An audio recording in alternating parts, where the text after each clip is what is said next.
Assalamualaikum warahmatullahi wabarakatuh. Perkenalkan, nama saya Eka Setiawati, NPM 18330011.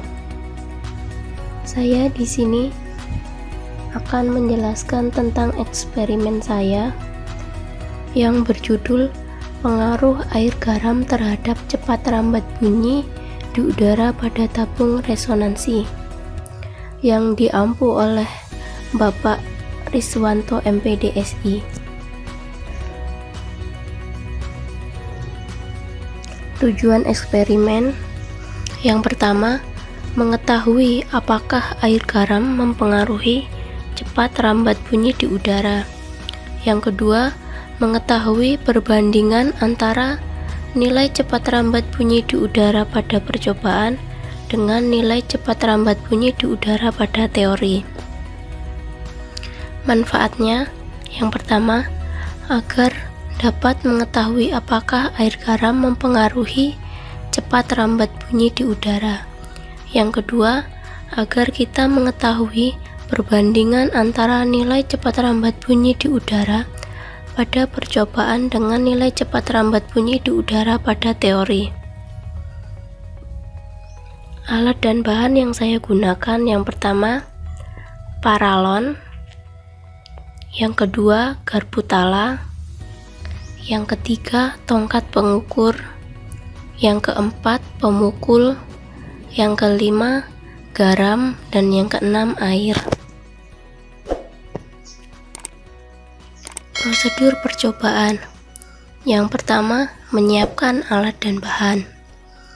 Yang kedua, merangkai alat seperti gambar di bawah.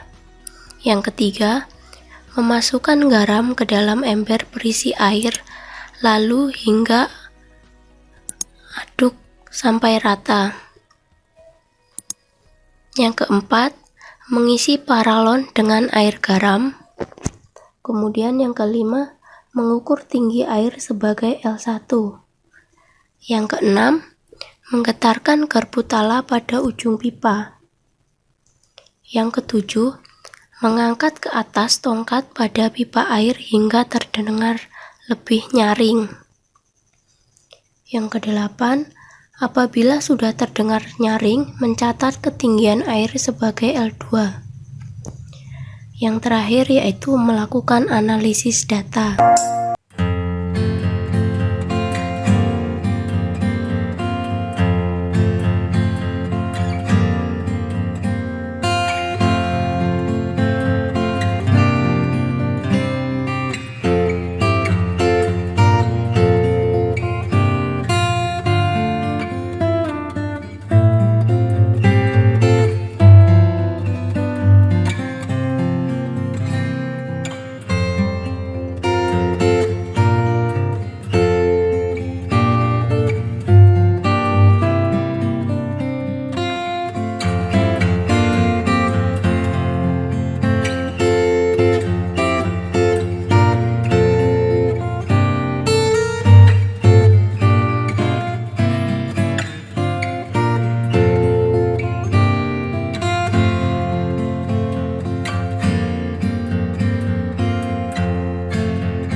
Hasil pengamatan. Untuk percobaan pertama, panjang L1 yaitu 0,55 meter dan L2 0,67 meter. Kemudian delta L-nya 0,12 meter. Untuk mencari delta L yaitu L2 dikurangi L1.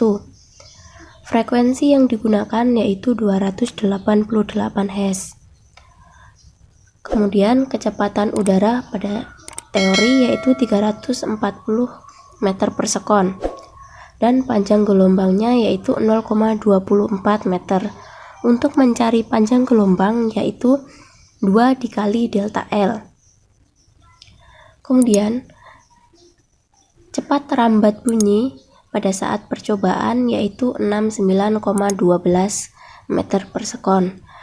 Nah, untuk mencarinya yaitu V sama dengan lambda dikali frekuensi.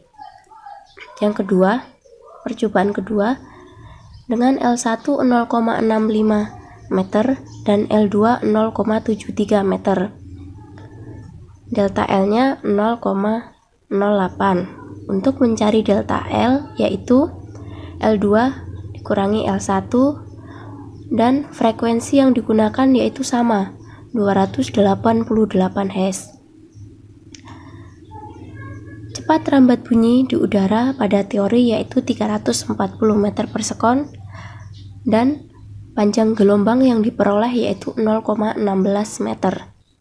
Untuk mencari panjang gelombang yaitu 2 dikali delta L. Cepat rambat bunyi pada saat percobaan kedua yaitu 46,8 meter per sekon. Untuk mencarinya V sama dengan lambda dikali frekuensi. Sigma V yaitu 115,92 meter per sekon. Untuk mencari sigma V yaitu V1 ditambah V2.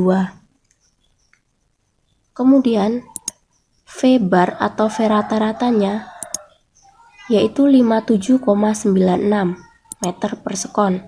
Untuk mencari V rata-rata yaitu V sama dengan sigma V dibagi N. Selanjutnya yaitu kesimpulan.